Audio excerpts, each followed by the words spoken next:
Now, you're, just so I get on tape, Dr. Vincent Cox? Well, I am a THD. I've earned that in the seminary years ago. And so THM, THD, don't know. Yeah, you would probably use the doctor. I am a doctor of theology. Right. And a master of theology, THM. What do you go by, generally? Vincent. Call me whatever you want, but don't call me late for dinner. Did they call you in the service? Did Vincent? No. Chaplain? No. They call me Chaplain, Father. British call me Padre, and Rabbi. And I had very few who called me dirty names. Yeah.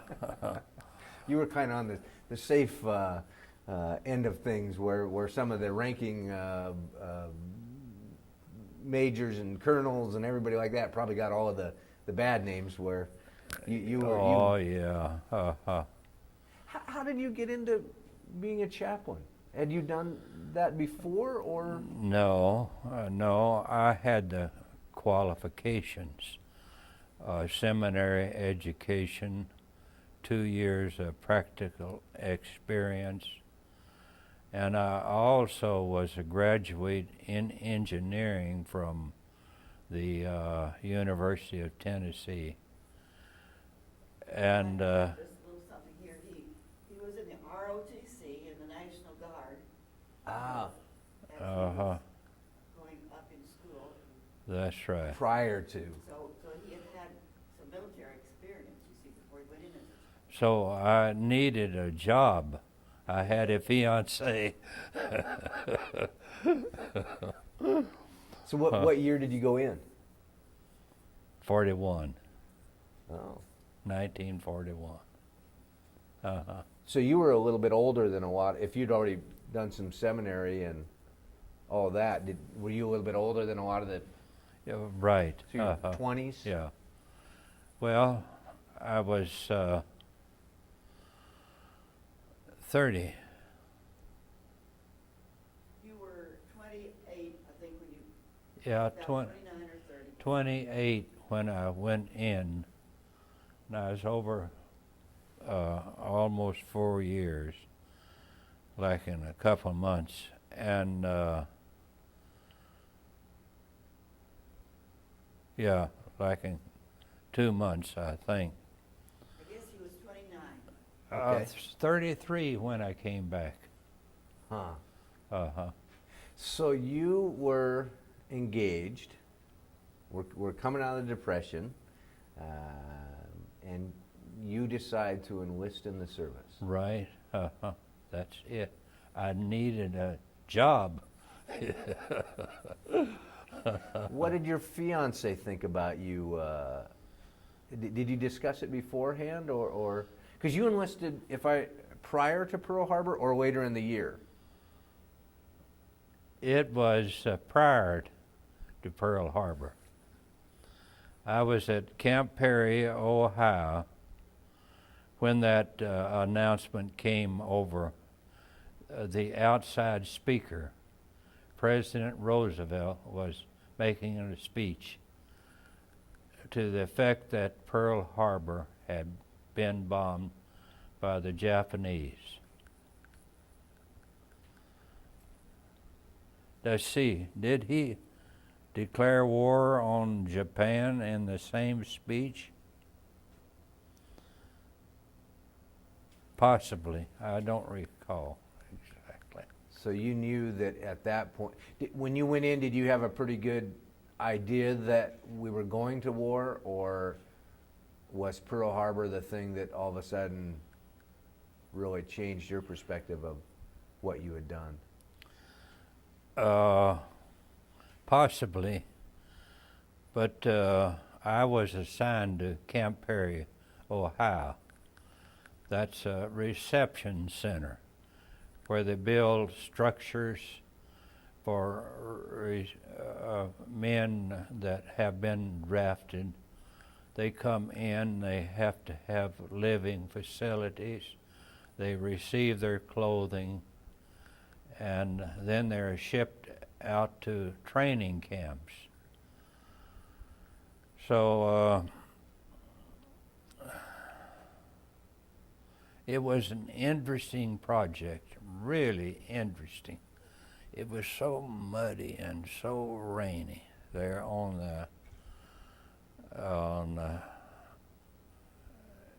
in that location. It was Perry, and I was trying to think of the town. It's Perry. Yeah, that's why they call it Camp Perry. Yeah. So It muddy and Yeah, a long time ago. A long time ago. what was your duty at the as these soldiers were coming and going? Were you fully chaplain, or did you have to do a little bit of everything, or? Well, it's primarily providing religious encouragement to the different faiths, you know. For instance, the Gideon organization, the head of the Gideons, came to the camp, interviewed me, and asked me, "Can we do anything for you?" I said, after thinking, I said, "Yes, supply us with 3,000 testaments a month." 3,000. See, we never heard of such a request, you know. Well, they go back, they have this meeting. You know, people are always having meetings and voting on something. So they voted on to supply 3,000 testaments every month. Lo and behold, a box comes with 3,000 testaments in the box. And I asked the CO how I could pass these out. And he came up with the idea, you put them in a box and in the clothing line. As the man picks up his clothing, his shirt, his pants, his hat, his shoes, and so forth, he'll see those testaments. And if he wants one, he'll take it. That way we don't coerce him. Get the point? And do you know, every man but two took a testament that first day. Every man, Jew, Catholic, and Protestant, took a Gideon testament. Well, you know what the Army did? The Catholics saw what was happening. The Jewish men saw what was happening. And so what is, they request the Army to publish Catholic testaments and the Jewish testament. And they come out with a big testament, you know. Well, the Gideon is one you can carry in your pocket, and they come out with that old big thing.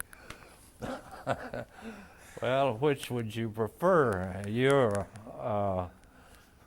You'd prefer this right here. Well, I did myself. I carried one here overseas always. I always carried my testament. Well, then I was received orders to report to Charleston, South Carolina, to the 38th Engineer Combat Regiment. That was at Perry, you see. I was at Perry. And so my secretary drove me to the train. I caught the train and went to South Carolina. I had to go to the men's office. So I went in and there was paper scattered all over the place, you know. I said, man, I've never seen an Army installation this dirty and this filthy, you know. It was just unbelievable. So, well, that's... And a lieutenant came in while I was there. They had a long line of wash basins, you know, for several men, you know. He came in to wash. And he saw I was a chaplain. He says, "Are you the new chaplain?" I don't recall what I said, but something like, yes. And he said, you know we're going overseas. Well, my heart hit the floor, you know. No, I didn't know. I thought I just transferred to another reception center, you see, in South Carolina. Maybe I'd done so good up there that they were transferring me down here. No, so I went in to see the commanding officer, and sure enough, they're getting ready to go overseas. And he had relieved the former chaplain. But evidently I was selected because of my engineering degree. See, civil engineering. I had worked for the Tennessee Valley Authority, you know, and I had engineering experience, which came in handy. On Ascension Island, it came in real handy, you know. Where was your fiancée at this time? She was in Texas teaching at Merkel, Texas. She was a teacher. She's a musician, a teacher. So how did you, because now you have this surprise thrown on you that not only are you coming to this base, but you're shipping overseas. How did you then relay that information to your fiancée? I like to be exact, and I don't recall exactly how I just told her, I guess. By mail, of course. By mail. Yeah. So did you get to see her before you left for overseas?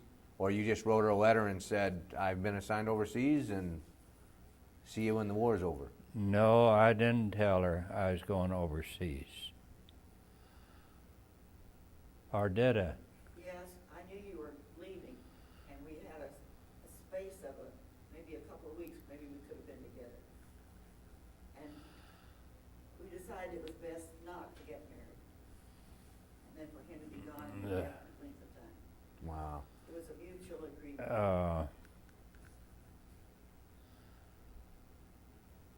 Several romantic things happened in word only between her and myself. Like, I love you.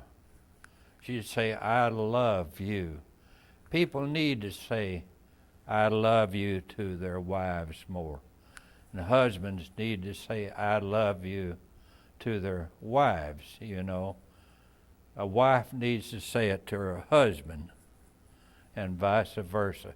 Parents need to say it to their children, and children need to say it to their parents. We do that in our family, you know. So I'm sure I told her I love you before I left, and I'm sure she told me she loved me. And I received any number of love letters from her while I was gone, telling about teaching and so forth. She would tell about that, and I'd tell about normal things. We never got down to the mushy stuff, and we had always a good relation. That's all. That's and you know, it's real funny because the movies make it sound like all this mushy stuff, but you know, most of the vets that I have talked to said the thing they loved hearing the most was just what was happening at home. You know, so and so did good in school, or so and so they had a picnic downtown today, or anything like that, and that was so important for them to have that connection to what was happening back at home, because that gave them something to look forward to going back to. Mr. Smith, you explained exactly the conclusion I came to in the service. In my notes, you don't find all the bloody all battles and so all the dead people and so forth.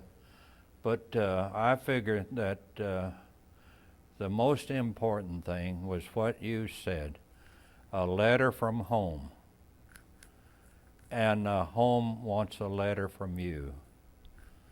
So I made that my primary objective, to try to keep contact between the man and his family at home, whether he was an officer or an enlisted man. It still was the most important thing.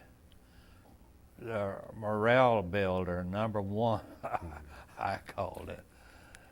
And I have in my notes, I have the introduction to many of the replies, thanking the chaplain for writing about their son, you know. And I've appreciated that attitude, but that was my objective, to keep contact between the home and the battlefront, because the home front was working just as hard as they were out there. They say it takes 7 persons to keep one man on the front line, and the home was giving up their food, their gasoline, their good times, etc., and so on.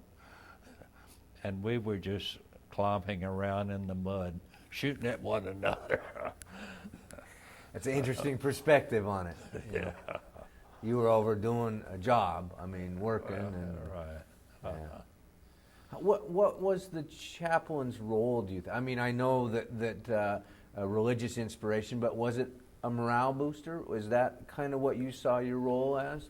Oh, yes. I had, for instance, the division chaplain came down to the 90th Division Artillery, where I was chaplain. And he had walked around and talked to men far and near in this organization. And he wrote me a letter and said that he had been down and missed me, but he had contacted men. He said every one of them had heard of Chaplain Cox, and most of them had talked with Chaplain Cox. He commended me for, you know, being acquainted with the troops I served.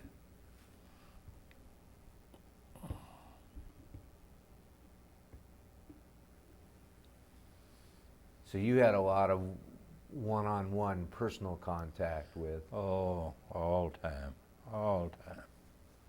Uh-huh. Were they? Because you were in Africa and you were all over the place. Were you traveling with the same people all the time, or did you have different soldiers you were dealing with? Well, now that you ask, I'll try to answer in a few words. I dealt with other organizations too. Like, for instance, when we landed on Normandy, the engineers had to remove water that the Germans had backed up behind the high bank, a mile wide water. That was the protection from an invasion. That water will keep them out. They'd put machine guns and pillboxes on the high spots of the bank and in the high spots in the water. So when our job was to drain that water and build up the roads. They were 4 narrow roads, just real narrow roads that went through the water, to build those roads up so the incoming troops could pass over those roads. Patton, his tanks passed over those roads. And we had places for different units to camp out when they came ashore. Now there's a medical unit, maybe just a company. They're waiting for assignment out front on the front lines. Well, we have to have a place for them. There's a military police. There is another group, and on, you know. And finally we had a large area covered with different troops, you know, different troops. And each one is in his area. So I have to provide services for all these troops. If a unit comes ashore that has a chaplain, I contact that chaplain, say, will you hold a service here or here or here? If he's a Catholic chaplain, we're lucky. Will you hold confessions here or here and a mass here? So I sort of had contact with all these different units. Now the Red Ball, the blacks drove the trucks to the front from Cherbourg where the supplies came in. The blacks drove these Red Ball trucks. They had a Red Ball unit, just trucks. They drove them all. Now I have one place in my notes where I went from company to company to company to company on one day, having a short service. You know, the chaplain's been here. We had scripture, we had prayer, a few words from the chaplain, and there were probably in all there were 8 or 10 services lined up. Every 30 minutes, you know, you'd have a 20-minute service and 10 to get ready for the next service. But, people appreciated that. And that way I had contact. A chaplain has been here. And go into a men's mess hall. What, old sergeant jumps up, "Attention! Chaplain, will you lead in prayer?" The only prayer some of those guys ever got.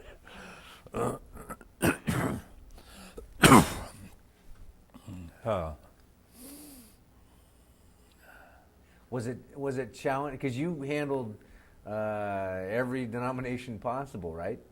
Oh, yeah. So did you have to, did you do a Jewish service, or did you just kind of have a... I did a Jewish service. I did a Catholic service. I never infringed on my beliefs, my denominational beliefs, never. And now the Catholic service I held on Ascension Island every Sunday morning, and I'd have say a few words from the scriptures, sort of like a sermon, and then would leave it in the hands of enlisted men and officers who were qualified for the saying of the rosary and so forth, and I would leave it in their hands. And then I'd have a Protestant service following that. So it worked out. And the commanding officer always came to the Catholic service. He was Catholic. He always came to the Protestant service. He showed his respect for both the Catholic and the Protestant men, and mostly his respect for me, his cooperation, setting an example. He wrote a publication recommending church attendance for all the officers and men, but he said he would never coerce anyone to attend church. I heard one veteran we interviewed he said, "I never met an atheist in the war." That there were some things that, when you were facing life and death and what the values of the... Well, that's a pretty big statement. Would you get, I assume a lot of soldiers would come and want personal counsel with you, or not? Or that palm tree, they named that spot something else. I haven't been happy about it, because that was the place I had my tent. Hundreds of men came there to talk, where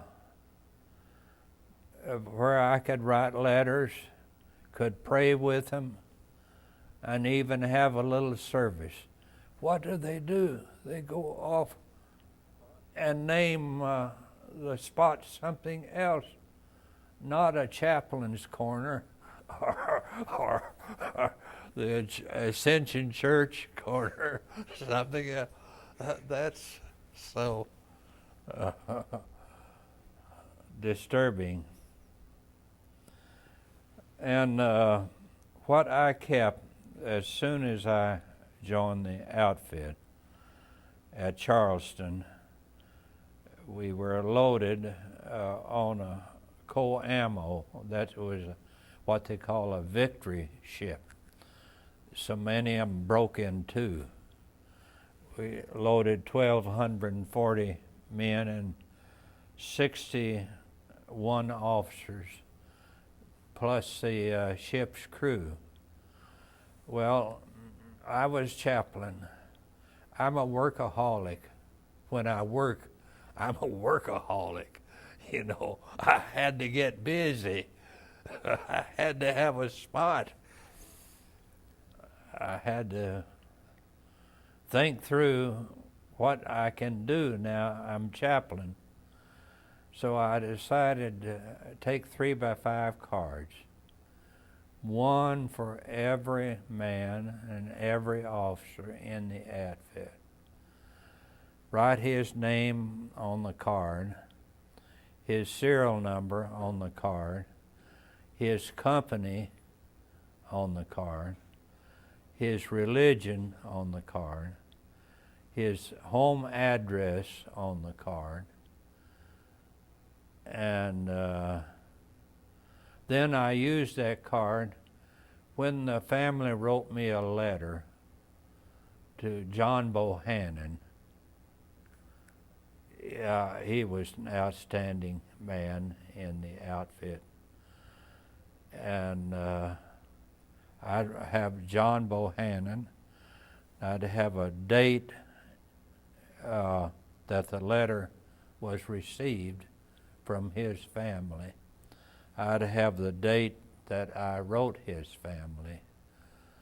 And on the back, I'd little problem, divorce problem, you know.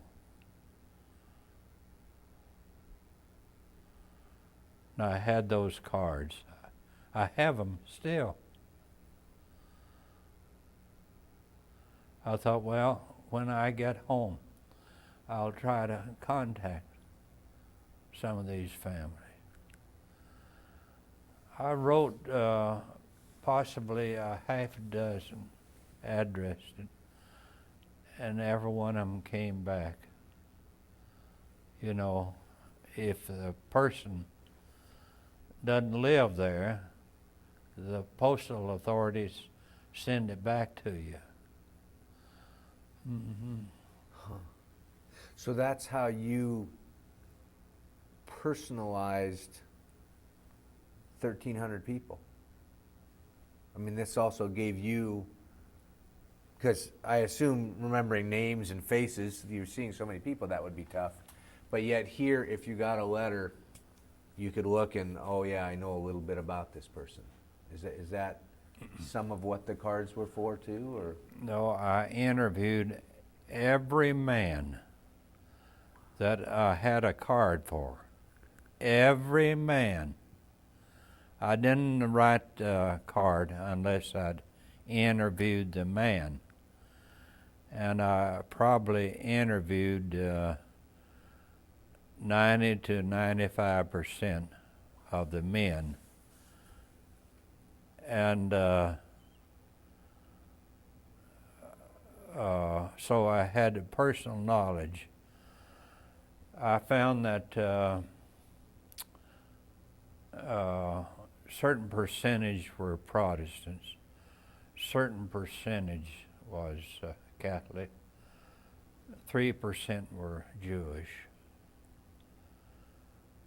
and 1.5% were agnostics or atheists.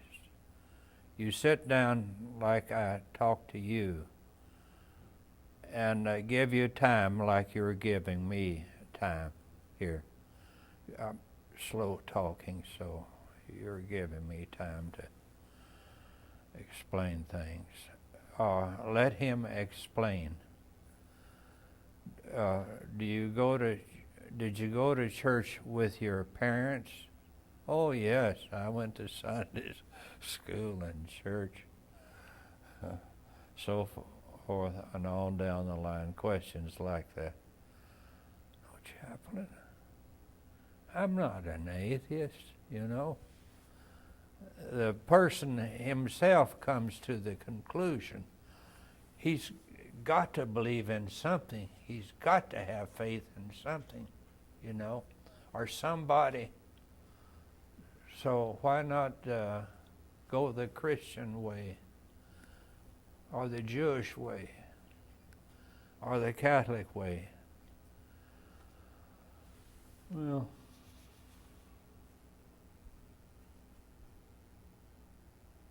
It was a great outfit. I have never served any outfit. They're just outstanding men. And the cooks would frequently,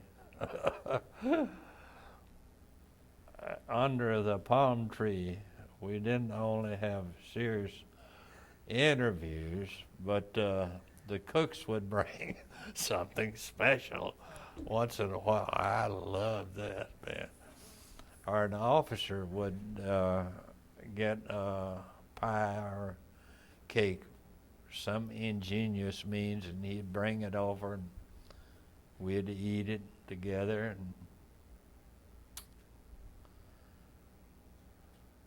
I have one possession of an artist who drew the camp, the tents, and where the airstrip was to be in pencil. He penciled it. And his first and only drawing of the camp, he brought it to my tent. He said, "Chaplain, if you'll give me some paper, I'll give you this." "You don't mean it." "Yes, I'll give you this if you'll give me some paper to write on or to draw on." And I still have it. I don't know whether it's in that. The poem by Wade is in that group.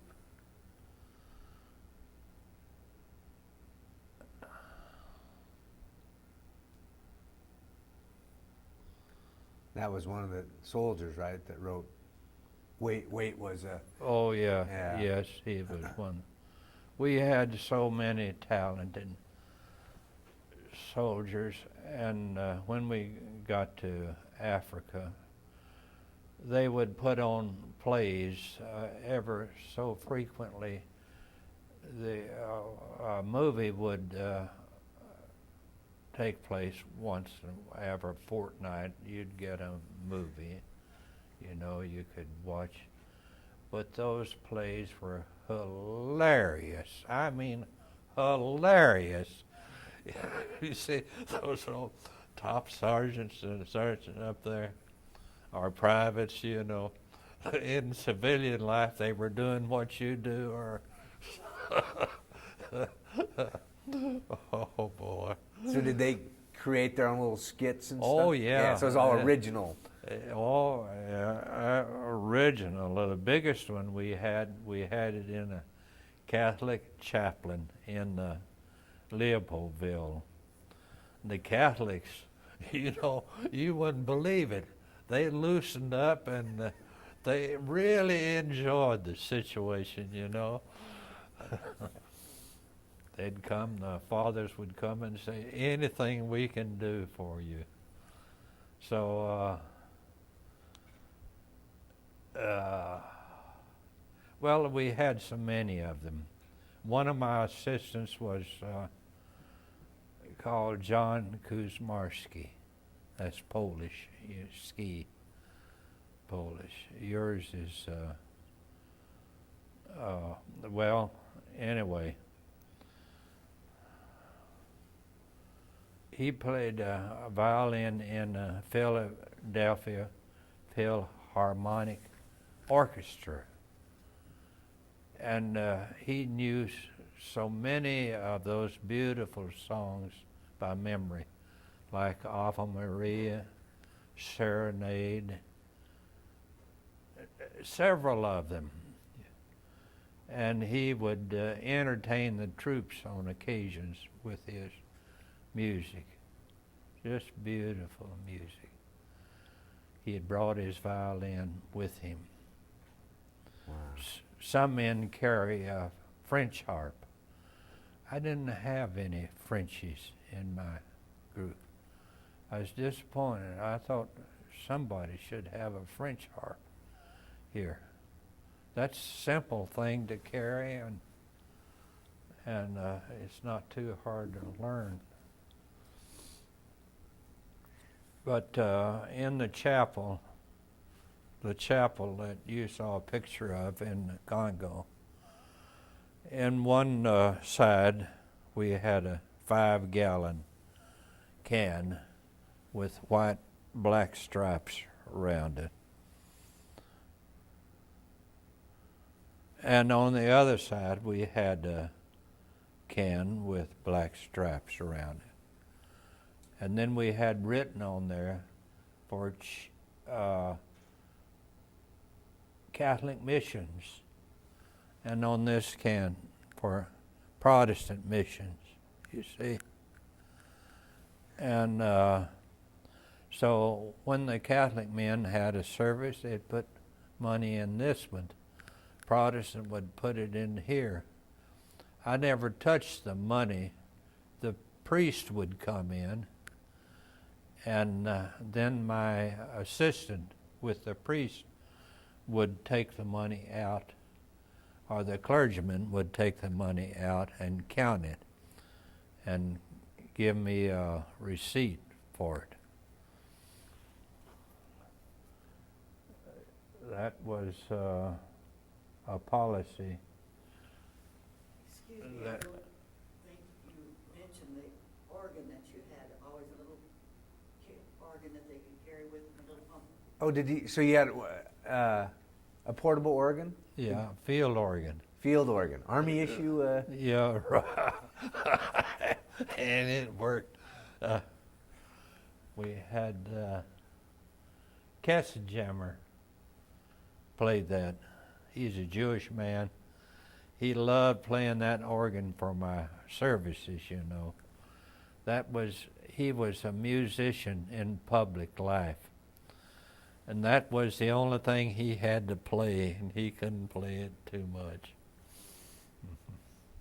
So would he play for all of the services then? Oh, yeah. Yeah. Uh-huh. Yeah. Just loved playing. Well, there were other men that played too. But he played like for Protestant services and Catholic. Whenever I needed him, you know, he was available. I don't know if you understand that after they were in the Congo, then the troops moved to other places in North Africa to build airstrips, like at Dakar. And so then he would be stationed at Dakar instead of the Congo, see. So the troops spread out in various locations. These were retreat bases, you might say, in case of North African forces having to retreat. So that's what they did in North Africa. So Well, it was for the invasion, really. So you were moving and building. You would move ahead, build, Well, get set up. we had our first headquarters was at the Congo, Leopoldville, they called it then. The name has been changed since then. And from there we went to Elizabethville, that's southeastern Congo, and improved the facilities. At the Leopoldville, they just improved the facilities and built a camp. And then Point Nor was on the coast. And then from Leopoldville, we moved up to Dakar, French West Africa. That's where I built that chapel with the help. And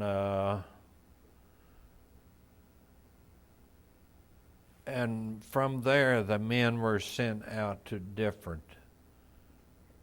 countries in Africa where they improved or built from scratch airports with all the facilities that the Air Force might need, I mentioned before. Gold Coast, Ivory Coast, Kenya. Tindouf, Marrakech, Morocco. You saw a lot of places. No, I didn't go to Kenya. I went to Atar, the Ivory Coast and the Gold Coast, and Tindouf, Marrakech, and Morocco. You've heard of Morocco.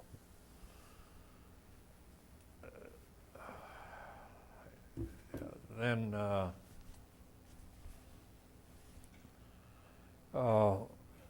after this was completed, we were working on a schedule because they had planned the invasion of North Africa to combat Rommel and the Nazis who controlled North Africa. In fact, some of the cities we moved into, the Nazis would move out, even in Africa. So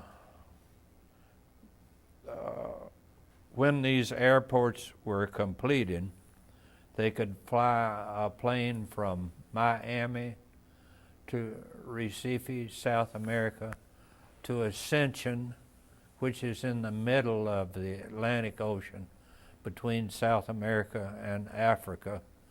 And then from Ascension, they could fly to Dakar, French West Africa. And from Dakar, they could fly to Tindouf or Marrakech on up to Morocco with a plane. But that was a time when planes didn't carry as much gasoline and go as far as planes do today. That was before the jet plane. It was propellers, B-24s, propellers, you know. And then when the Allies invaded North Africa, a great amount of the personnel and equipment came by the plane route. And at that time, they weren't sure what they'd do with the Rommel. So if they needed to, they had these different bases where they could retreat. Okay. With your soldiers over time, did there become, I guess, for lack of a better word, themes of what people came to talk to you about one-on-one? I mean, were they homesick? What types of things did soldiers deal with in their personal life that they needed religious and spiritual counseling?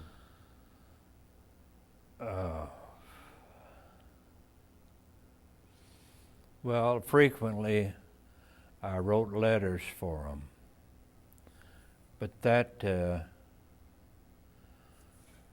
is sort of a personal question. And I wrote approximately, one count was 4,000, one count was 3,000.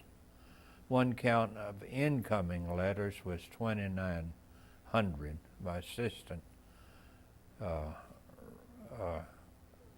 added those figures up. And most of the incoming letters were appreciation letters.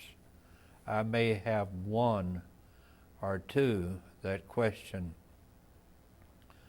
my use of religion, or, you know, they use another term. There's another term, evangelist or what have you. You know, they were all. And those letters that I received, her mother died, his mother died. And you can convey that to him much better than I can. Would you convey that to him? Or his brother was killed in the service. That happened. Just to recall. There were several, I wish I could recall, several problems that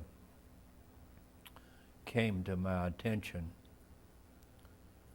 And invariably I would contact the man, either in the field or have him come to our office, talk with him, and then write a letter to the family that I talked with him. Was that some of the most difficult? Because now you kind of are part of their family in a way. I mean, if I were to write you and say, please tell my son that his mother passed away or something, that had to be pretty difficult. Right. All around. I mean, for you, for whoever had to hear the news. Yeah, it's awkward. You never get to the place, I never did, where I could go out and, hey, Joe, your dad died.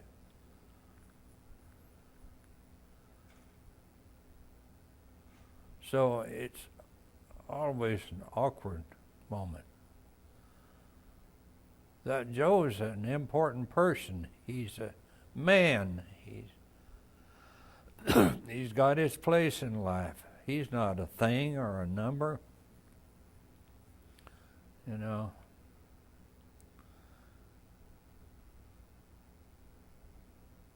That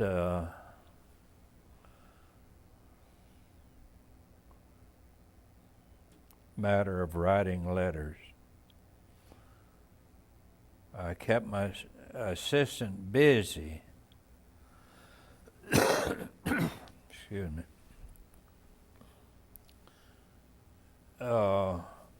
He often complained about having to work most of the night. And I'd complain about him getting to work late the next morning. I have it in my notes. Wilbur was late again this morning. Well, what Wilbur and I would do, he was a cook too. He had a beautiful voice, beautiful voice. I loved that man. What Wilbur and I would do on occasions would be to, when on Ascension, would be to slip away for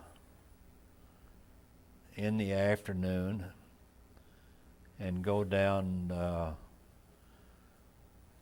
where the bluff overlooked the ocean about a mile or two away. Those cinders would made it difficult to walk on. And then we'd put a line down for 25, 30, 40 feet. There were a lot of eels. Your line would no sooner hit that water than something would be grabbing it. Sometimes those big old eels would come out. They were big son of a guns. Would come out.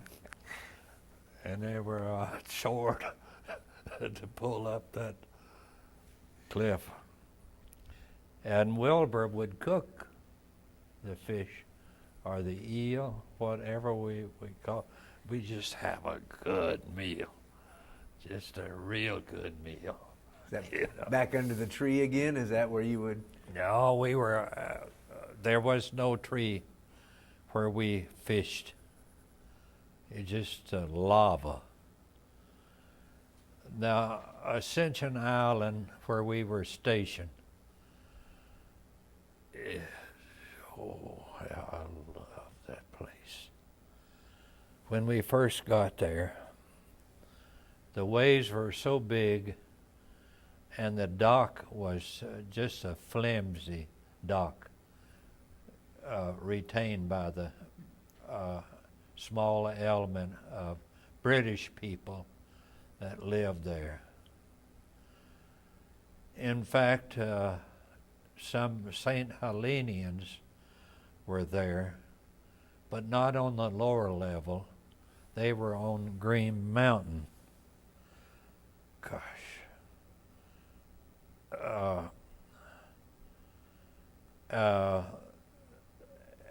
And when we brought the ship into the dock, the waves were so high, the ship would go up and down. When it went down, you'd have to grab something and run up the rickety steps with it. I had a time unloading that, but when we first got there, the magistrate, there were only about a dozen people, British there. The magistrate with a postmaster and a couple others came out. My CO and another fella, and my CO said, "Chaplain, I want you to go ashore with this first contingent here and our flag bearers." We went ashore with them. What I did, I made camp right on the shore next to a big anchor that was stuck in the ground, a big, big anchor, one of the biggest, you know. It was stuck in the sand and mud. No, not mud, sand. And I called it Anchor Town. I put my cot next to it. I slept on that cot for several nights while the ship was being unloaded. I was close to where the troops were unloading the ship. And I enjoyed that. Oh, the sky. You look up. Oh, you look up. The stars were right there. I often reached up and pointed to a star, you know, almost. Can I touch that star? And the Southern Cross was there. I'd been used to the Big Dipper, you know, the Big Dipper that points to the North Star. Then I found out that astrologers go to Ascension Island to do their telescoping. But they don't go there anymore. It's under Army jurisdiction. No one can go. Now I could go if I wasn't too lazy. But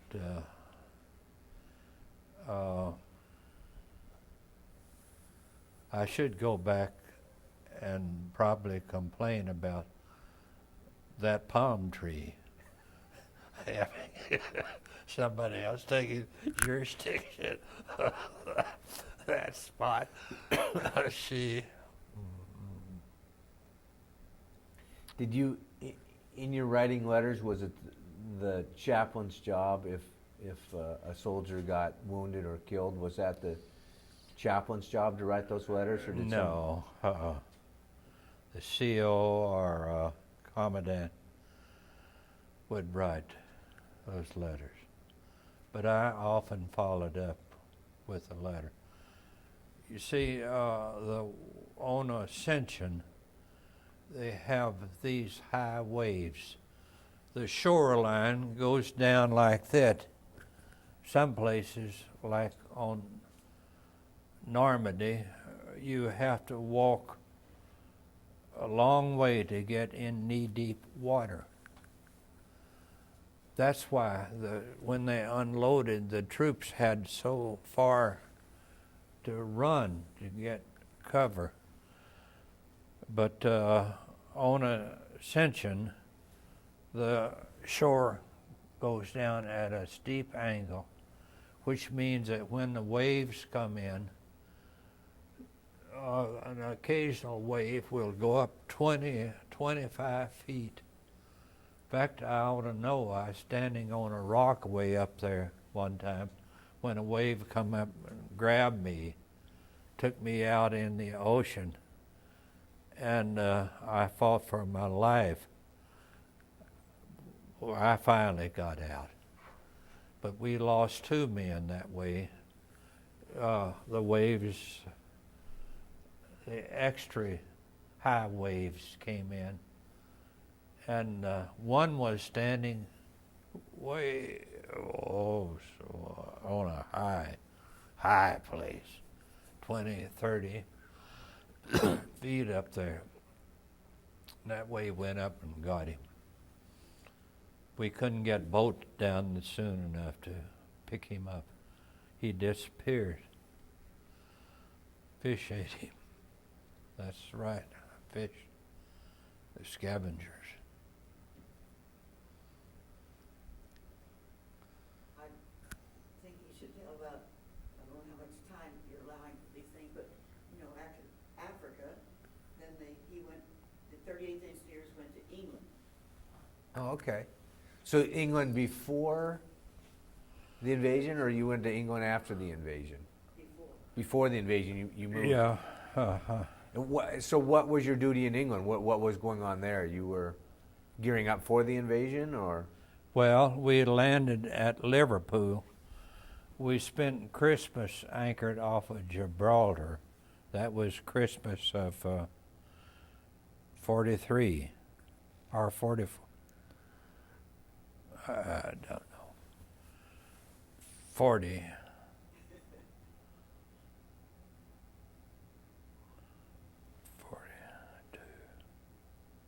You're doing better than me on dates. I can't remember last year, so. Oh, come on. This is 60 years ago I know. that. I can tell by looking at you. You are one smart man. Oh, you'd be surprised. Names and dates. It just, it's not one of those things that stick in my mind. She keeps names and dates straight. Well, we landed. Let me switch tapes.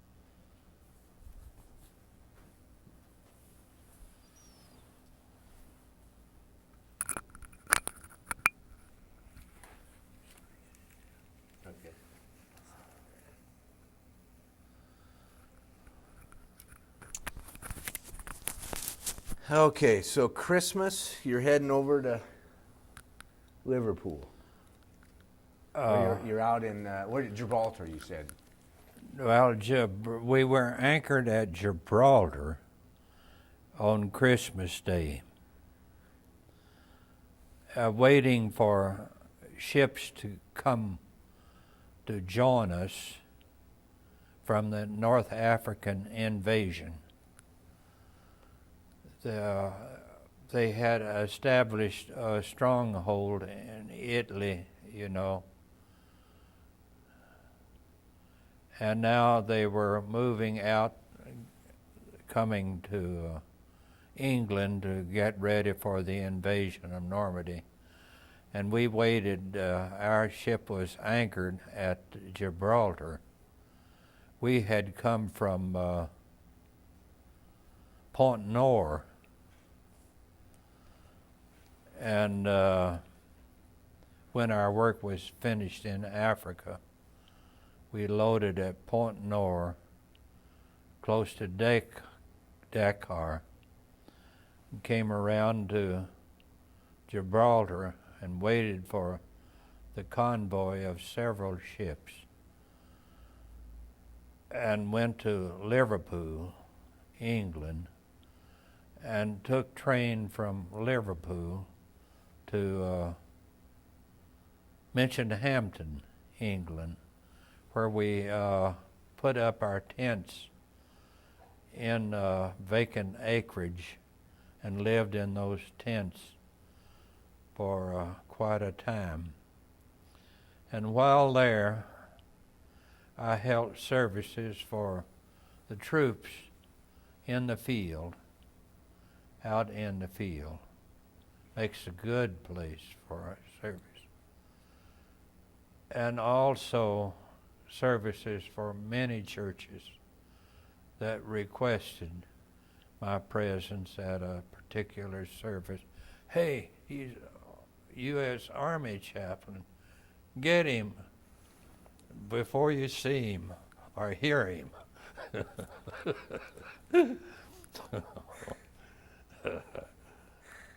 So, and one time,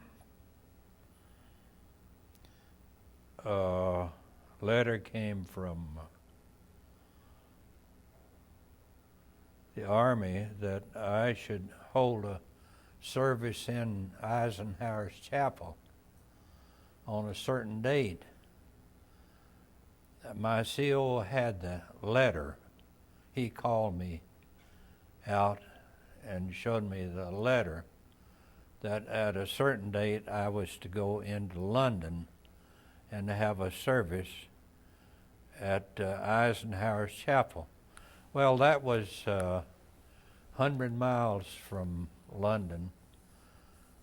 I begged, oh, I'm too busy. I can't go.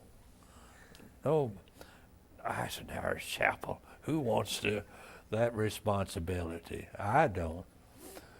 Well, I'm too busy, he said. I finally said, is this an order? He says, Chaplain, it's an order. You've got to go. So I went in and had a service in London. I don't know whether it's 10 Downing Street.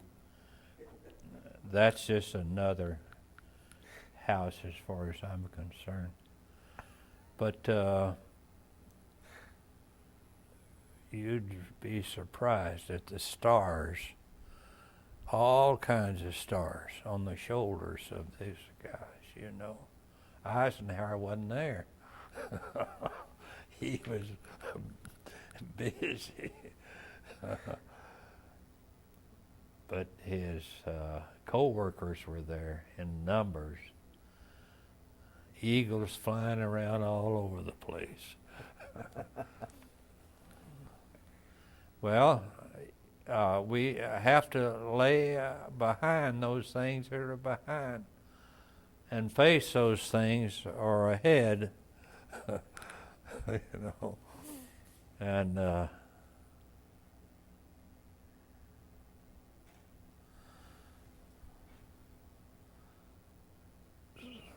the colonel, one of the colonels or generals, had wrote my commanding officer what a wonderful experience it was. And said, I told the CO, well, keep it how? No, he says, you have to send this to your mother. You preached in Eisenhower's chapel and were complimented. One of the generals asked for the poem that I had quoted when I was there.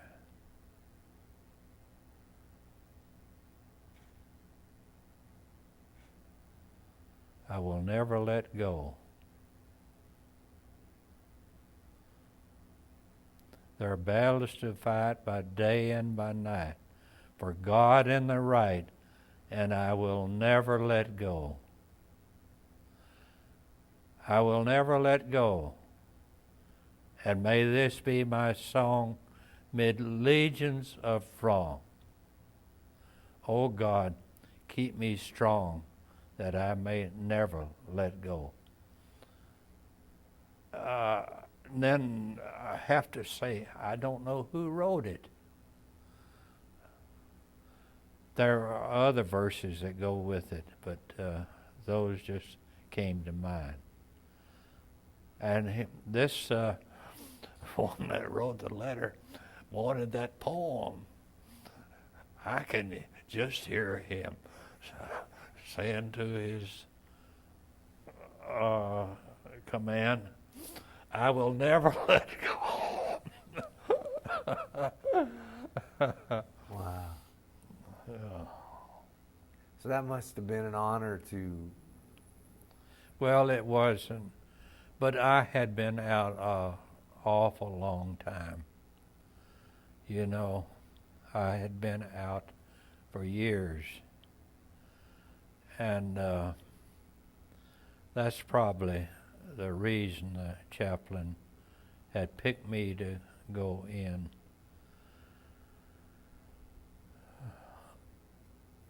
Or did the Army chaplain pick me? It came from Eisenhower's headquarters.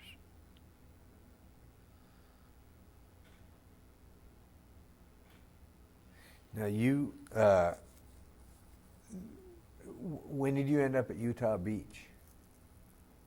Is it, did you leave from there and go to Utah Beach? Is that where? Liverpool, we went to Minchinhampton, made camp at Minchinhampton. And then we moved to Wales to practice for the invasion. Ships would go out, and often those ships would be fired upon and sometimes destroyed by a fast-moving Nazi ship, small ship that was very fast. And our troops would go out and practice coming in on the beach, how they would come in on the beach. One time we got to Normandy. So from Wales, Southampton, we were put in a confinement with wire higher than deer wire, where you couldn't get out, no one could get in. And we were kept there for days until the invasion. Then we were put on ships. I was put on what they call a LST, landing ship tank. Most of them were hauled on LSI, landing ship infantry. The landing ship tank,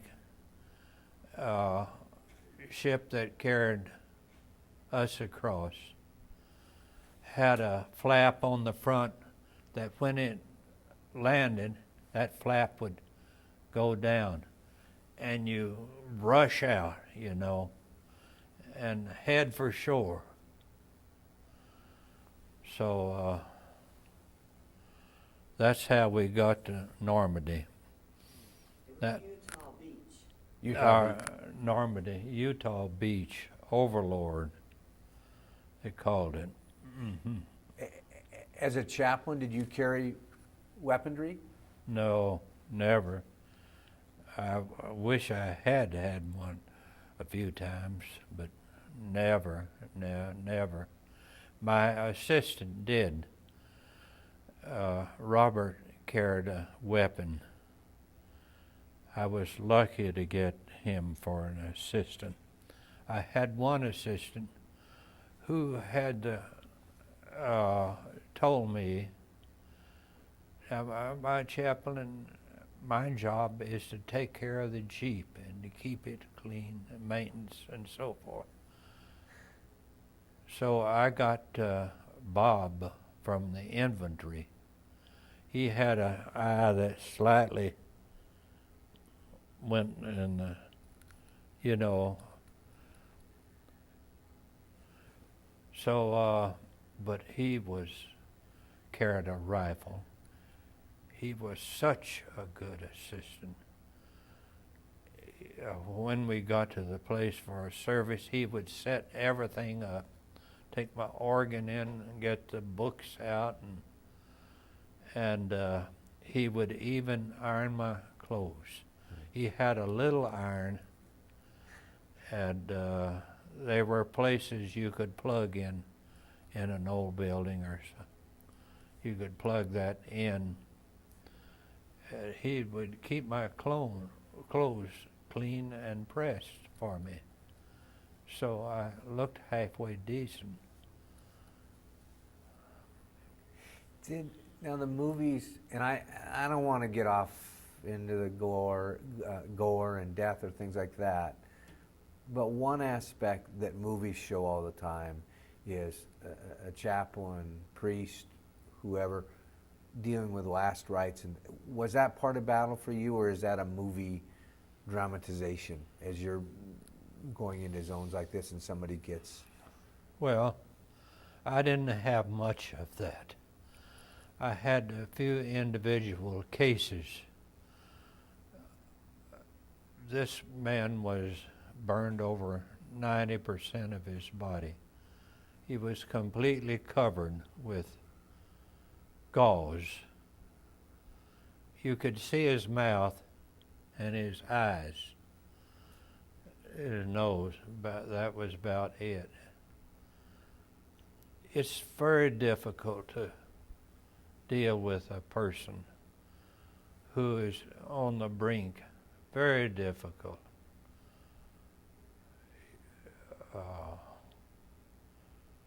Because here's a life. He's important to himself. He's important to his parents.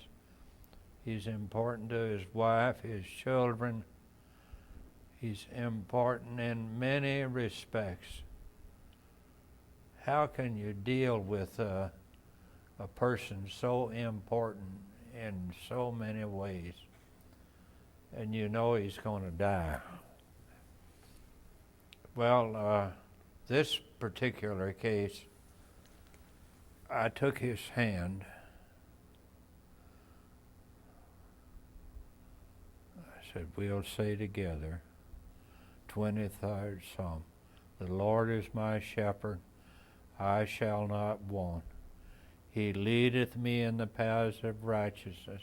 He restoreth my soul. Then he leadeth me in the paths of righteousness.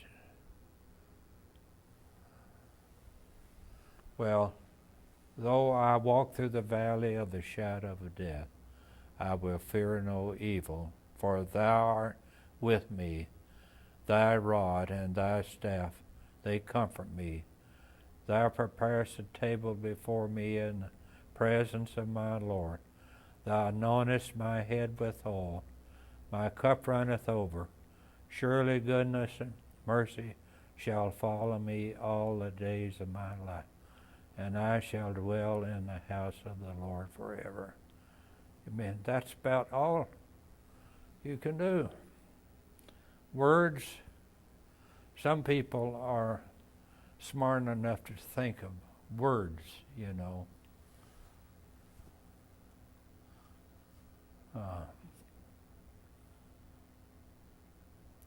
We won't know until we get there, you know.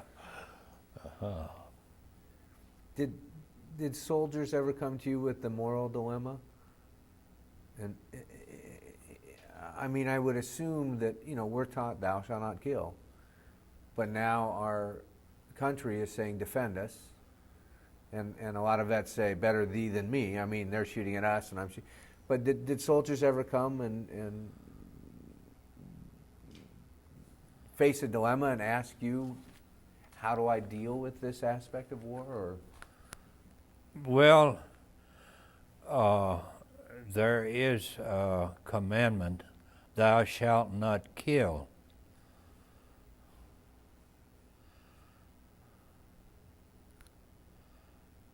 I've confronted that many times.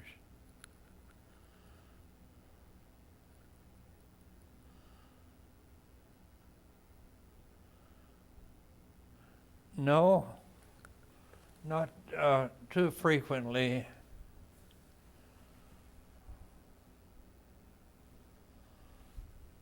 if I'm interpreting your question correctly, it was a war that everybody thought was right. World War II. Everybody thought it was right. It's not like some of the other wars that you got a segment that questioned. So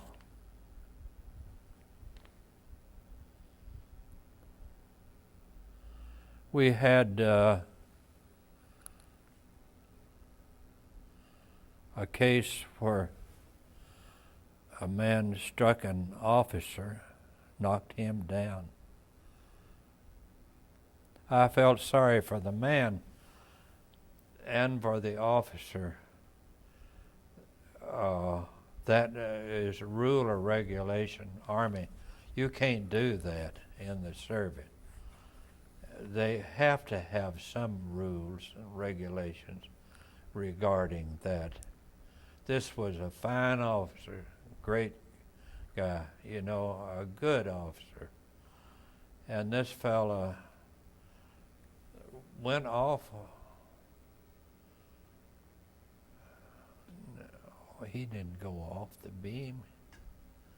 Anger, I guess, anger. He struck the officer. He was put in jail. I visit him very often.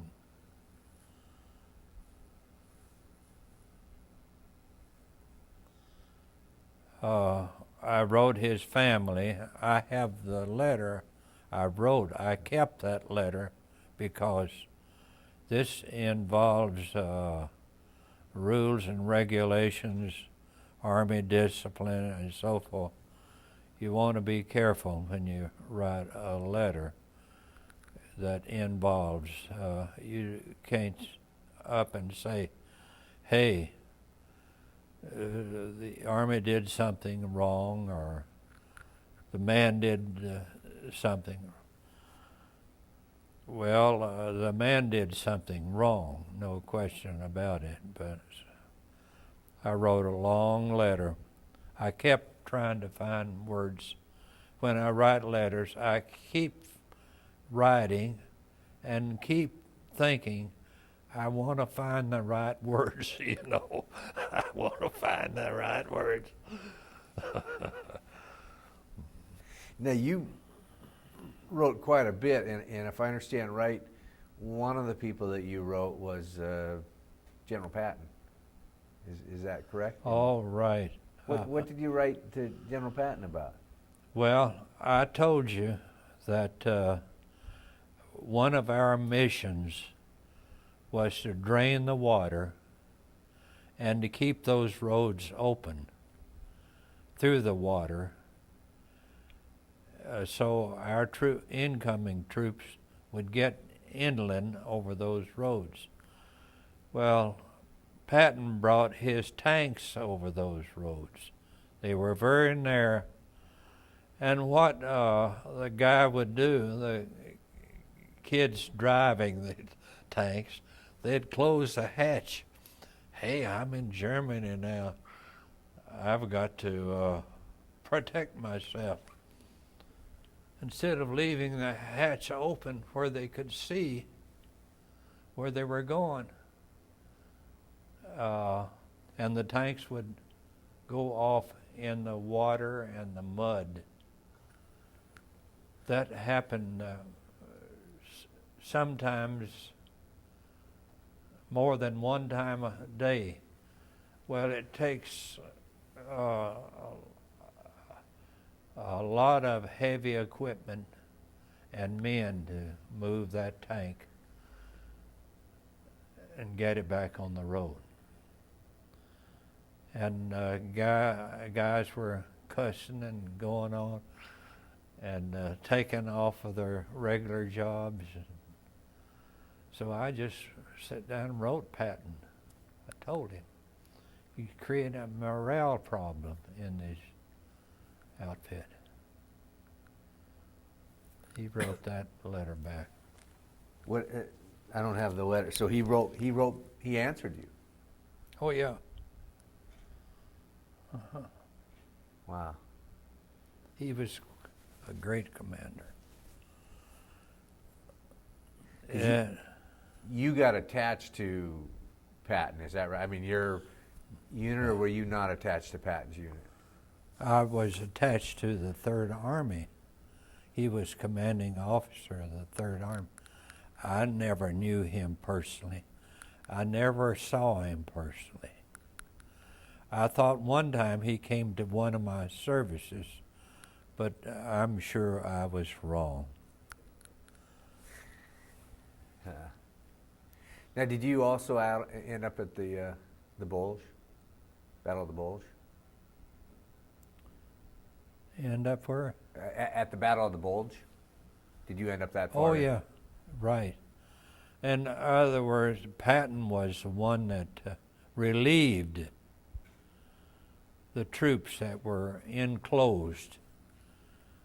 And Patton promised that he could get there within a particular time. It was impossible, but he did it. And we broke into the Bulge and relieved the situation. Soldiers everywhere. Everywhere. God, he's got a daddy and mother somewhere, or a wife. They'll never know how he died.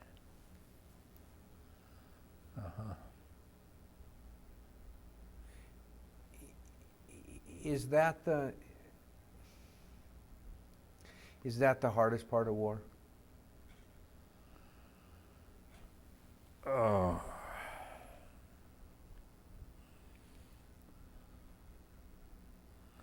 No.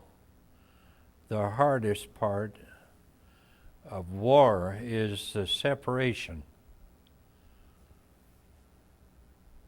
In my opinion, separation from your family, your wives, or your husbands now, women. We just had women nurses. We didn't have women in uniform. Did the letters from your fiancée lift your morale, or did it make you more homesick? Oh, no, it lifted it. Yeah.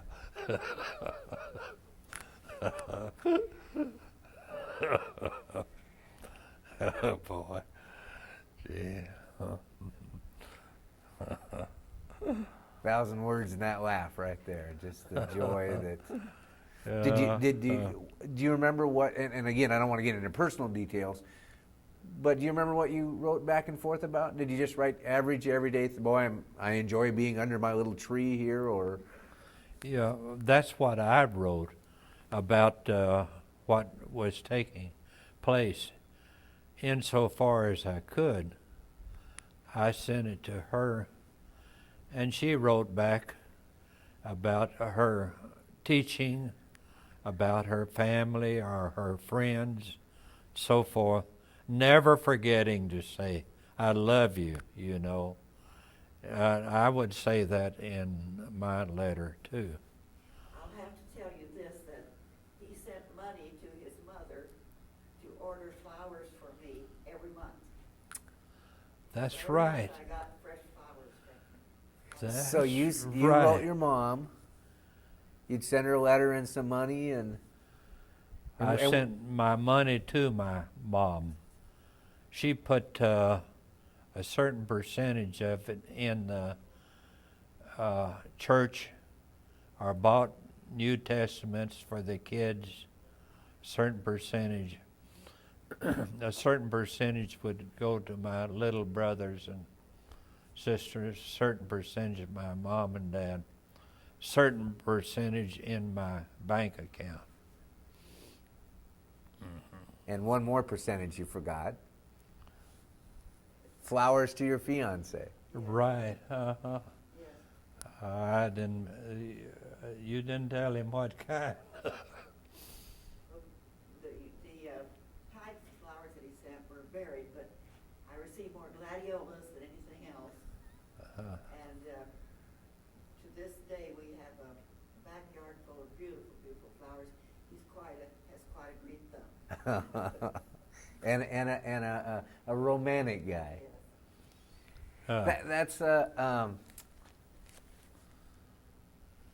again, everybody loses the aspect that there's still real life happening while a war is going on. So you have this engagement going on, so you're still trying to keep all of that going besides all of this over here going. Yes, I had no trouble keeping my engagement going. Did well,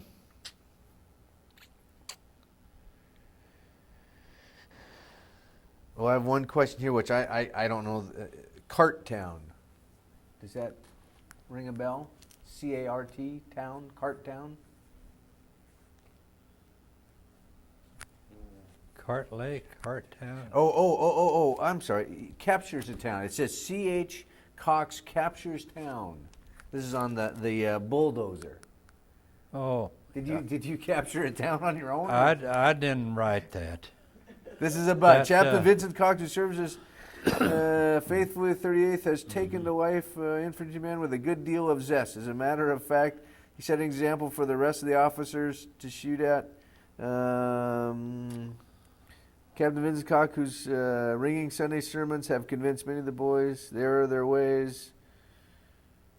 Number of division units, Captain Cox and his driver, Private Wilson of Colorado Springs, Colorado, swung on the road leading into town, still in possession of the enemy.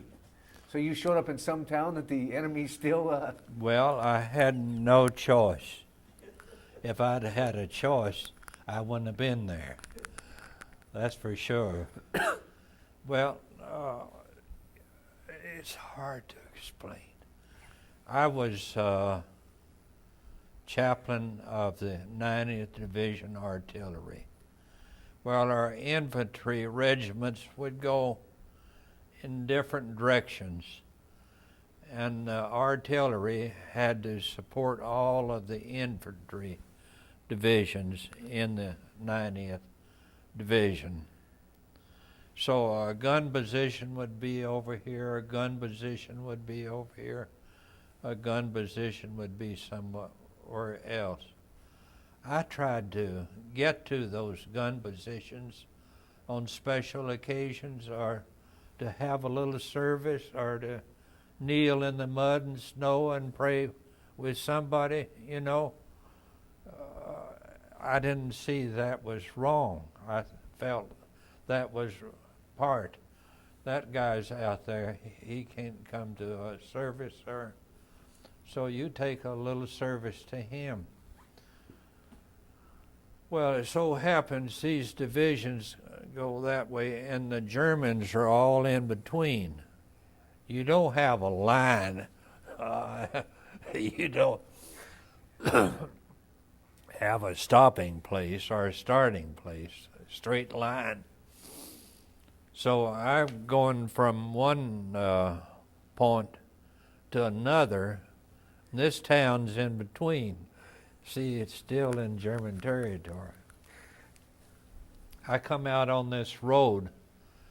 I see that tanks have been destroyed and cars have been destroyed along the road by our troops. So I get on this road. I see this destruction. I see this town back the other way. I don't see a single soul, not a person. That's the way it is during war.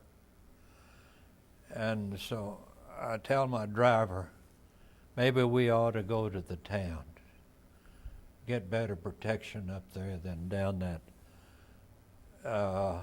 road. So we go into town. The first thing I do, when we're going in, we're afraid of mines.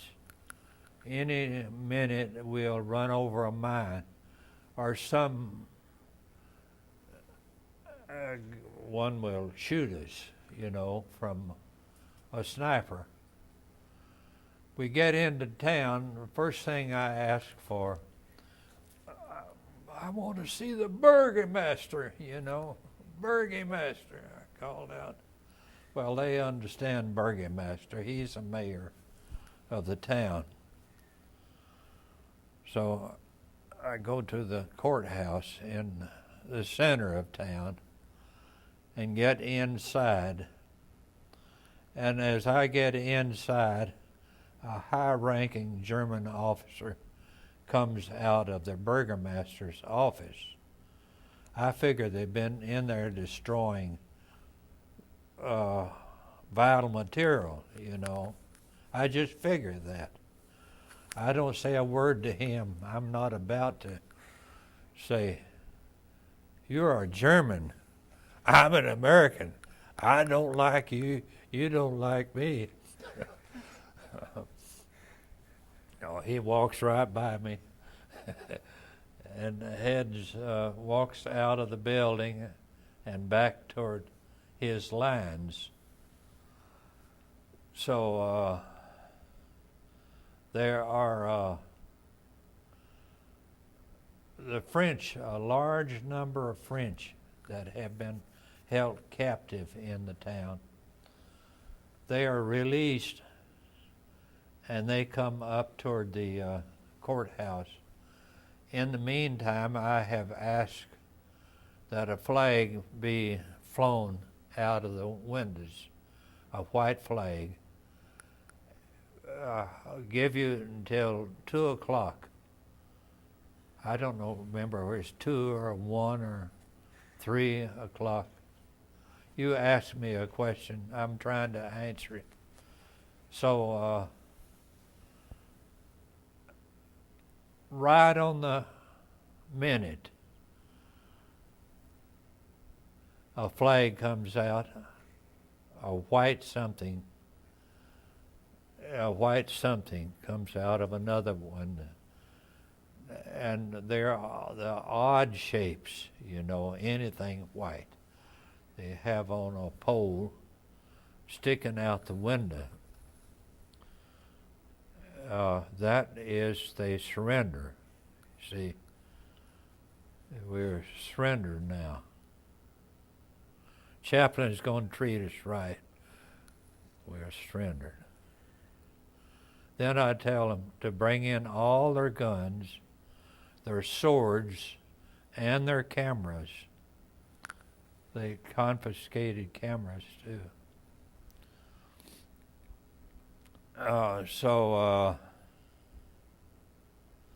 No, I had told them before, at a certain hour, we put out the flags, certain hour they bring in the, so at that moment, I look down the street, and there come a person or persons with a rifle or a sword. So we go down in the basement of the courthouse. There's a big table down there.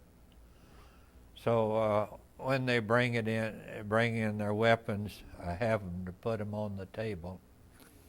I ask for a locksmith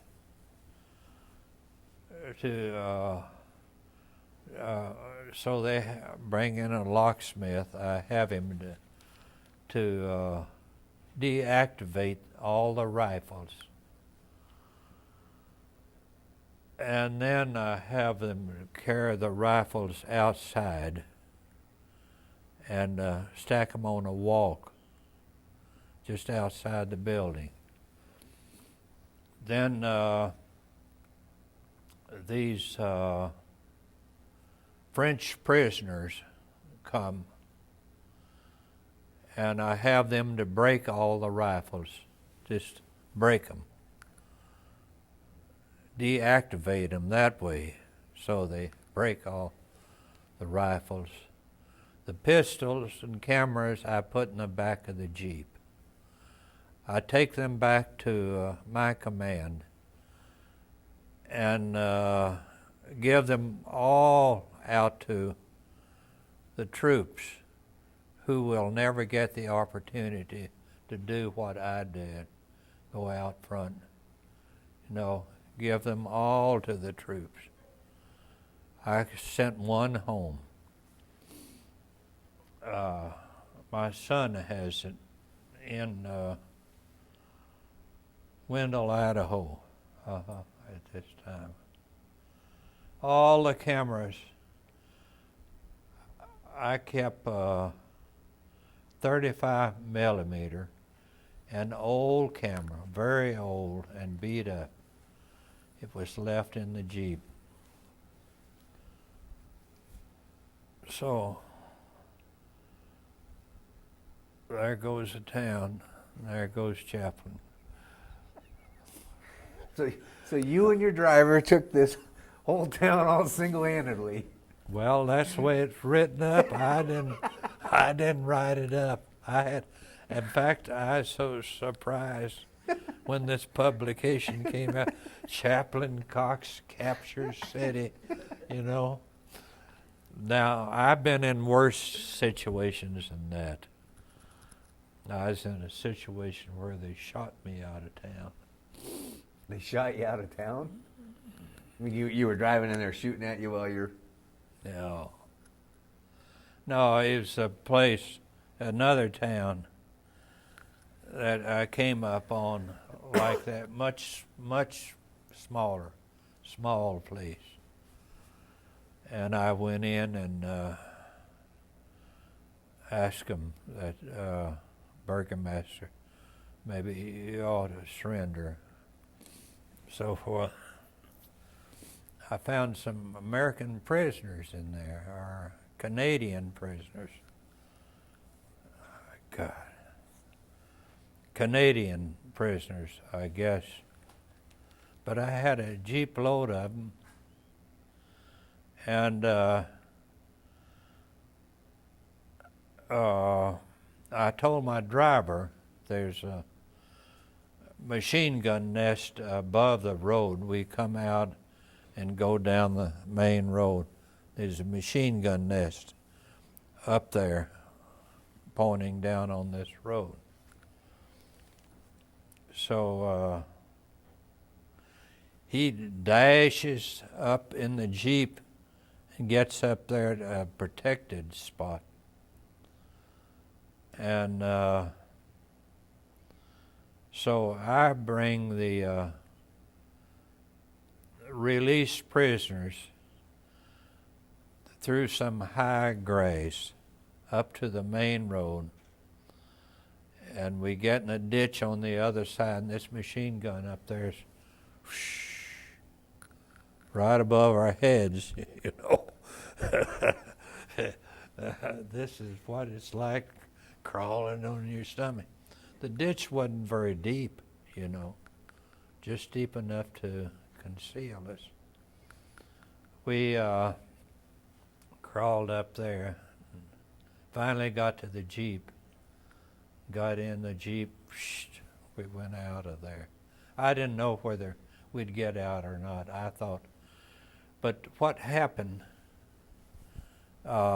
evidently an observing plane saw our predicament, because artillery shells began falling in that forest up there where the Germans were. Wow. You know, things like that. When you're in all the major battles of Europe, you're bound to run into problems. There were 5 major battles, the invasion and 4 more. And you can't escape all of them.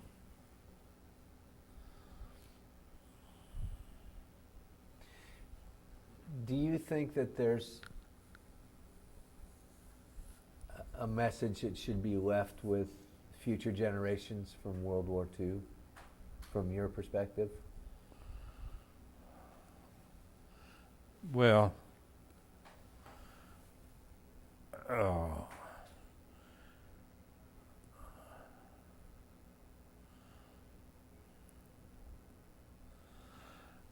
there are many messages left for young people out there that war is not good. It's a killing game. If you want a killing game the rest of your lives, this is the way to do it. This is the way to do it. If you don't want a killing game, you want to get along with your neighbor, this is not the way to do it.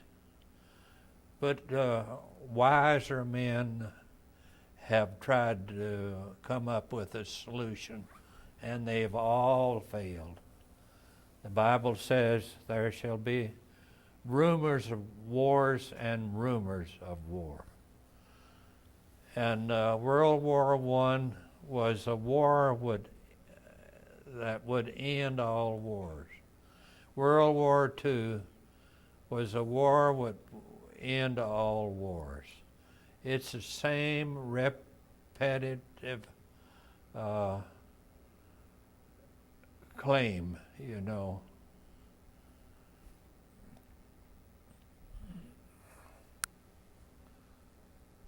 Unanswerable question. Yeah. Do you remember a sermon that stands out in your mind from all your time in the service?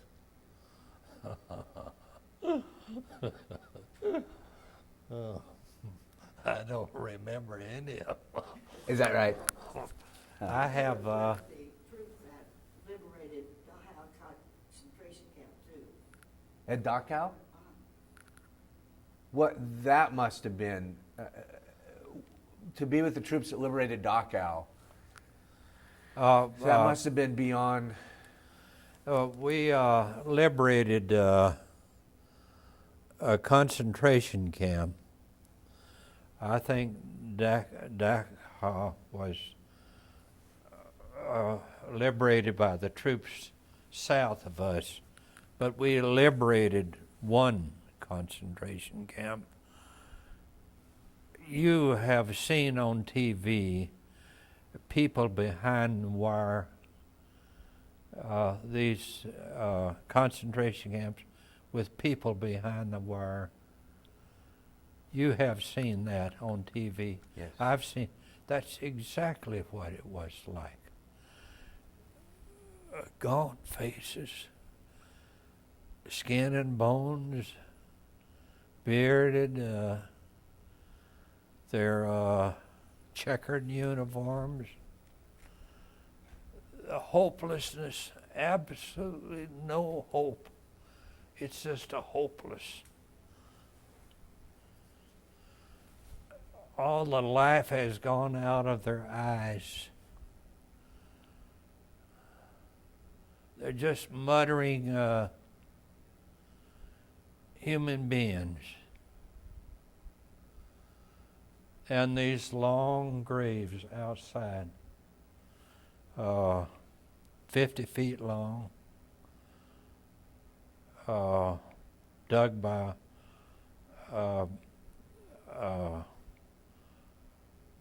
shovels, big shovels. And there's bodies, many bodies in there. You can't tell whether they're man or woman. They're just skin and bones, that's all. And here comes a prisoner with a wheelbarrow, and on that wheelbarrow he has 2 or 3 corpses. He dumps them in the grave. And inside they have a crematory. That's a furnace where they burn bodies, you know. They kill them one way or another, starve them to death, or shoot them, or gas them to death.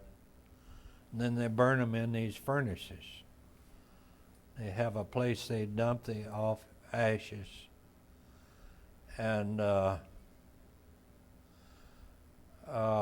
Nazis would send you bottle of ashes, you know, for a certain price. It sends you a bottle of ashes. They say these are the ashes of your husband or your whatever. And Daha, I went through there. They had, they line them up at a door, and they take off all their clothes. They go into this compartment built out of concrete with shower heads all over, you know. You have to have a bath. You have to clean yourself. So they pack them in there. And instead of showers, they have a pipe that shoots chlorine gas in there. They kill them all. And Daha, that is. And then they carry the bodies through the furnace room to another room and stack the bodies, waiting to be burned. And they have about 3 furnaces, or about 3 furnaces at Daha. They had one at this furnace at this last place we liberated. And they put 1 to 3 bodies on a long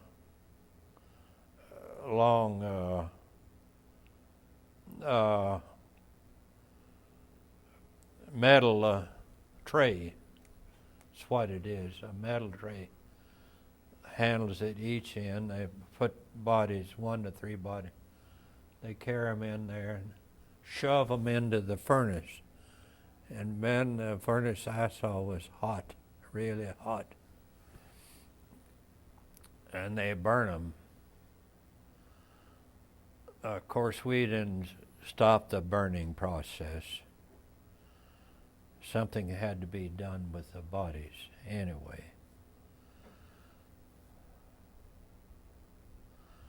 Those concentration camps were for political prisoners, Jews, and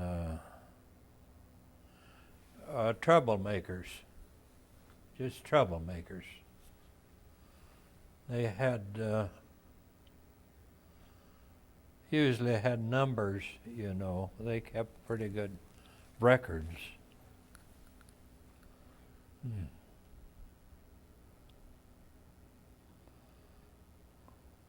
Did you? I took my wife to concentration, but when we went over, but they had taken down all the buildings where the people were confined, you know, had slept. He has some pictures From over. at that time, but I don't think he brought them. Oh, I have lots of pictures, small pictures, you know, that might have been helpful for this program. Lots of pictures made in Africa of natives and their diseases and customs and markets. Did you, when you liberated these the concentration camps, did you perform any services there, or were you? No, I have performed a service for prisoners of war, but not for those people. God, suffering they went through.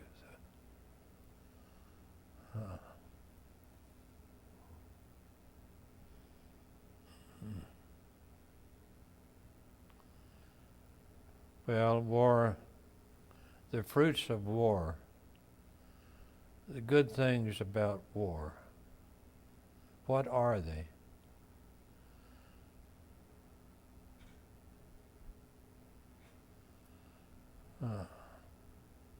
Some kids want to be a hero, want medals, and thinks in terms of war is a good place to get medals, a star or something. I was recommended 2 or 3 occasions for bronze or silver star, but they never came. We were on the move. My CO, when I took this town there, he didn't give anything to chaplains. That's not your job. You preach a good sermon. But don't be out capturing towns. No. No. I can see his point of view.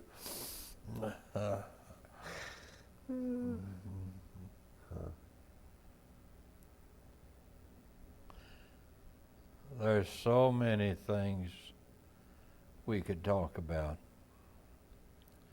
Those letters that I implied were important between parents and the troops. That was morale number 1. I planned that at the very outset of my entrance into the service. I want to do something different, something that will be helpful. And what would it be? It would be to keep contact between the family, the home front and the war front. And most of my papers have to do with that aspect. Of course, I interweave a little of the other. That bulldozer, somehow people are always putting something that I'm doing in the bulletin. I'm building a chapel, or I'm fishing, or I'm catching prisoners. I remember my first prisoners. It was scary. We were going through a forest in Germany, and there's a high bank on one side. It was a hill, big trees, the Black Forest of Germany. And there's a road going down, no troops anywhere. This is nice and quiet out here. And we were going down this slope, and a German jumped off the bank right in front of us. It was German without a rifle. And my driver could talk a little German, but this fellow won't surrender. He surrender. My assistant had his rifle up anyway. He was surrender. But he wanted me to drive up to the top of the ridge and get his buddies. They wanted to surrender. Me go up there. God, they'd make mincemeat out of me. And he talked and he begged and begged. Well, is this a human or not? What is he? And so in the inn, I took him in the Jeep and went back a road that wound up to the top. And we stopped in a clearing up there. And when we stopped, Germans started coming out of the woods out into that clearing. There must have been 8 or 10 of them. I don't recall. It looked like a squad of Germans. And they come out and stood before us, and I had them to line up, my driver to stand back with his rifle, and I searched them. You know, that was required. I was following orders. I just searching those guys, you know, running up and down and seeing. They had no grenades or pistols. I had dumped their rifles back in the brush somewhere. I didn't go back there to find them. But I put them all on the Jeep. On the front, in the back, I had my driver to sit in the back with his rifles, but that would have done him no good. A German could have grabbed the rifle and thrown it away. I drove the Jeep. We drove back to camp, and I stopped too quick, and a couple of Germans went off the hood of the Jeep, fell on the, and the others just applauded and laughed. They sound like they were glad just to be done with the war, and Oh yeah, knew that the Americans would treat them well. And I learned how possibly this fella in history that captured so many Germans, I learned how he did it. now, did you preach to some of the German POWs? Well, one time, and it was, I did a miserable job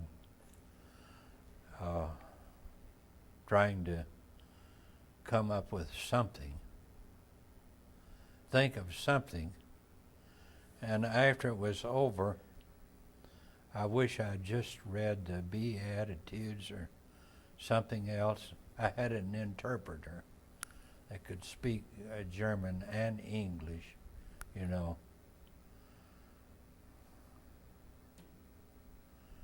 It was my own choice that they should have services. It was an element that was in our area, general area. Probably 100 of them, more or less.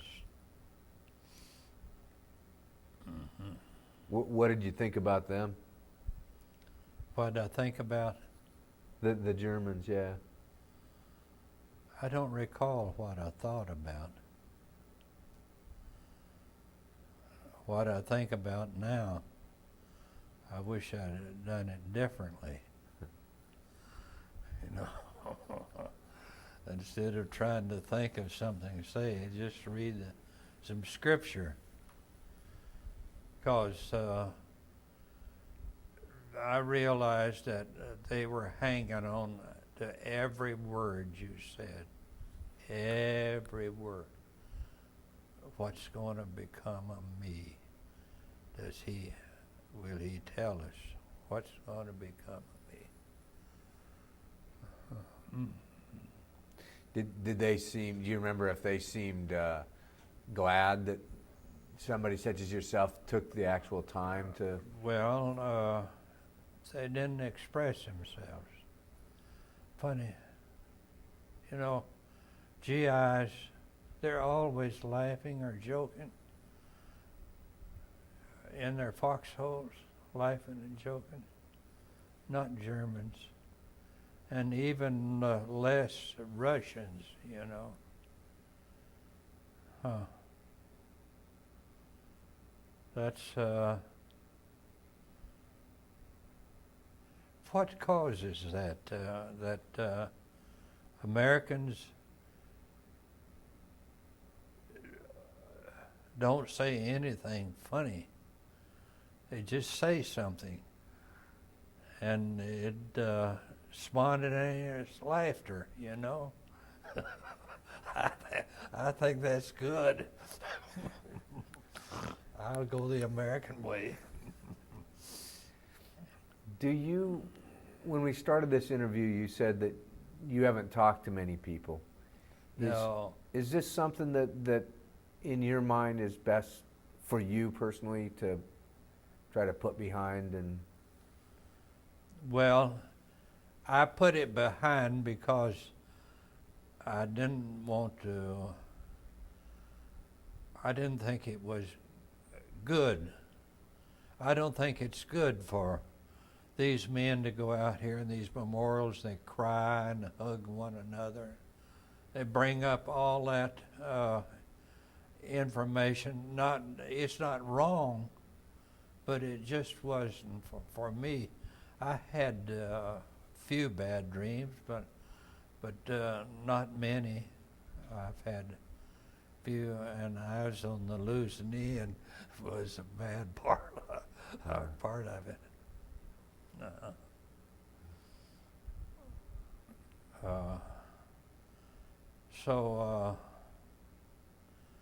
No, I think war has a lesson. There's war and its opposite. There's peace and there's war. Man has to choose between the two and work for the one he believes in. That seems to be his ultimate responsibility, making a choice and working for the fulfillment of that choice. I'd like peace myself. I volunteered for the Pacific when this war was over. I came home and I trained and got all of my shots for the Pacific. And Korean War. Okay. yeah, the Korean War, right. And what was my buddy's name? Benjamin Weir. Benjamin Weir. He's one that was captured and held in captivity, and so much publicity about. He was at camp. We got all of our shots. All of our instructions, how to escape if you're captured, and so forth and so on. And then orders came down. I'd been over so long, I wouldn't have to go. He hadn't been over at all, so he wouldn't have to go.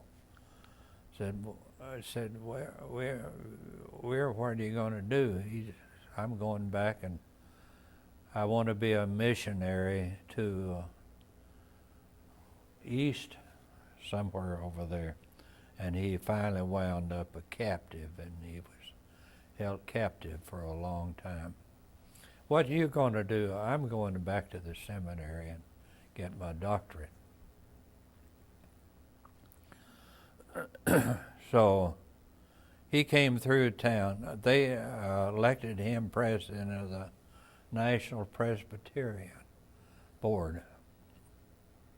He came through town on one occasion and spoke at here at West Side Presbyterian Church. We heard him. I gave him a picture that we had made at Camp Roberts on a special day when he had a part on the program and I had a part.